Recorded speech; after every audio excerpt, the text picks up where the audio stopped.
The Dream of a Ridiculous Man is a short story published in 1817 by Fyodor Dostoevsky. The book is subtitled as A Fantastic Story, since it is essentially a tale of the imagination. According to Russian philosopher Mikhail Bakhtin, The Dream of a Ridiculous Man is practically a complete encyclopedia of Dostoevsky's most important themes.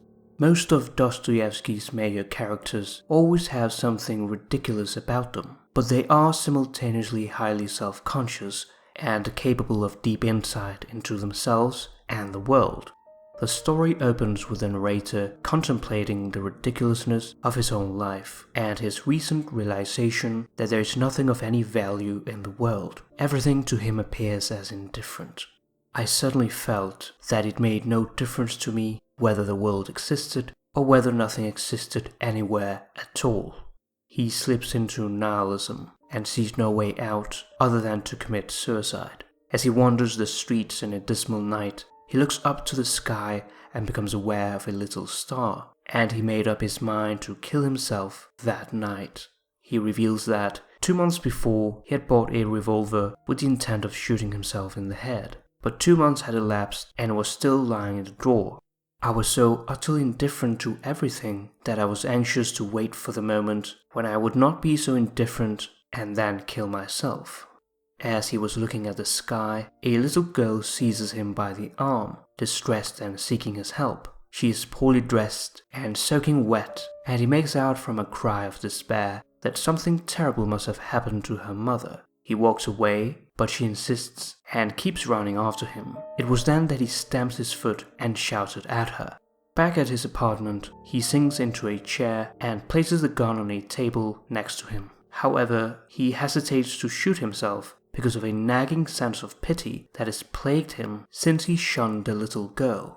Though nothing made any difference to me, I could feel pain, for instance, couldn't I? If anyone had struck me, I should have felt pain. The same was true so far as my moral perceptions were concerned. If anything happened to arouse my pity, I should have felt pity, just as I used to do at the time when things didn't make a difference to me. What made me angry was the conclusion I drew from the reflection that if I had really decided to do away with myself that night, everything in the world should have been more indifferent to me than ever.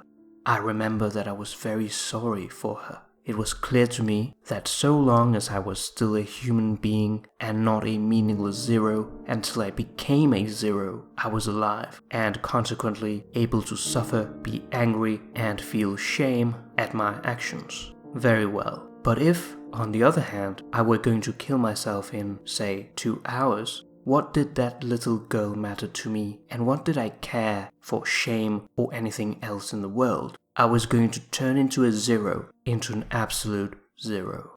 He intently ponders this and other questions growing out of it, but he has still no doubt that the suicide will happen that night. Unexpectedly, however, he falls asleep.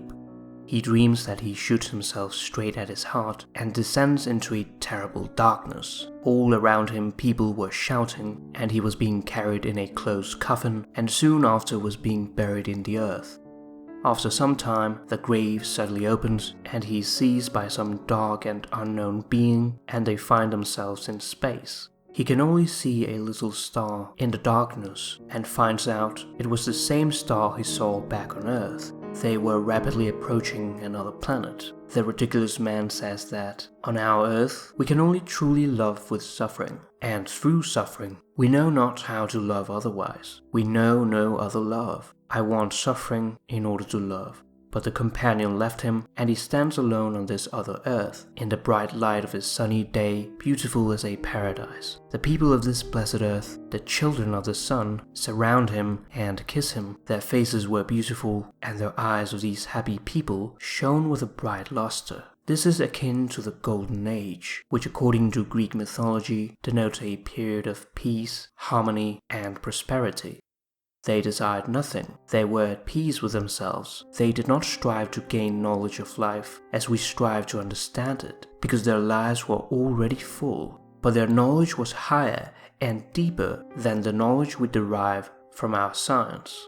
It may have been just a dream, but for him it does not make a difference whether it is a dream or not, because to him it revealed the truth. It is a dream that makes life worthwhile, even if it can never be realized. Indeed, it makes life worthwhile just because it can never be realized.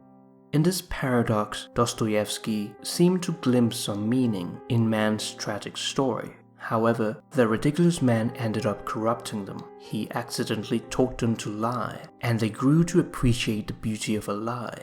It all began innocently, but this germ made its way into their hearts, and they liked it. Sensuality, jealousy, cruelty, and pride ensued. And soon the first blood was shed, and they began to separate and to shun one another. They only vaguely remembered what they had lost, and they would never believe that they ever were happy and innocent. They even laughed at the possibility of their former happiness and called it a dream. We have science, and with its aid we shall again discover truth, though we shall accept it only when we perceive it with our reason. Knowledge is higher than feeling, and the consciousness of life is higher than life. Science will give us wisdom. Wisdom will reveal to us the laws, and the knowledge of the laws of happiness is higher than happiness. Leaders began to emerge and told their people how they could be reunited again, so that everybody should, without ceasing to love himself best of all, not interfere with everybody else, and so that all of them should live together in a society which would at least seem to be founded on mutual understanding. Whole wars were fought over this idea. Religions were founded to propagate the cult of non-existence and self-destruction for the sake of everlasting peace in nothingness. Despite all this, the ridiculous man loved them more than before, when there was no sign of suffering in their faces and when they were innocent. Alas, I have always loved sorrow and affliction, but only for myself, only for myself. For them I wept now, for I pitied them. I stretched out my hands to them, accusing, cursing, and despising myself. I told them that I alone was responsible for it all. I alone. That it was I who had brought them to corruption, contamination, and lies, but they only laughed at me, and in the end they began looking upon me as a madman. Then he woke up. He jumped in great amazement and caught sight of his gun lying there ready and loaded, but he pushed it away.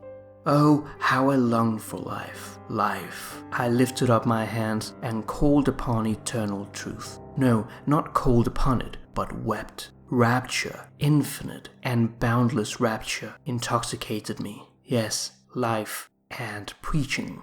I made up my mind to preach from that very moment, and, of course, to go on preaching all my life. Through the dream, the ridiculous man sees an entirely new reality for human beings. He is alone in his knowledge of the truth, and is therefore ridiculed by everyone as a madman. He had a dream, they say, a vision, a hallucination. Oh dear, is this all they have to say? Do they really think that is very clever? And how proud they are. A dream. What is a dream? And what about our life? Is that not a dream too? I will say more. Even, yes, even if this never comes to pass, even if there never is a heaven on earth, even then I shall go on preaching. The ridiculous man says that a dream is 1,000 times better, brighter, and more joyful than could ever be described. The theme of a utopia is explored not as an abstract ideal, but as a living vision of a living person. He saw how an earthly paradise was possible, and that vision is enough to cure his nihilism and indifference that would have otherwise led to suicide. And really how simple it all is. In one day, in 1 hour, everything could be arranged at once. The main thing is to love your neighbor as yourself. That is the main thing, and that is everything, for nothing else matters. And yet, it is an old truth, a truth that has been told over and over again. But in spite of that, it finds no place among men. The consciousness of life is higher than life. The knowledge of happiness is higher than happiness. That is what we have to fight against.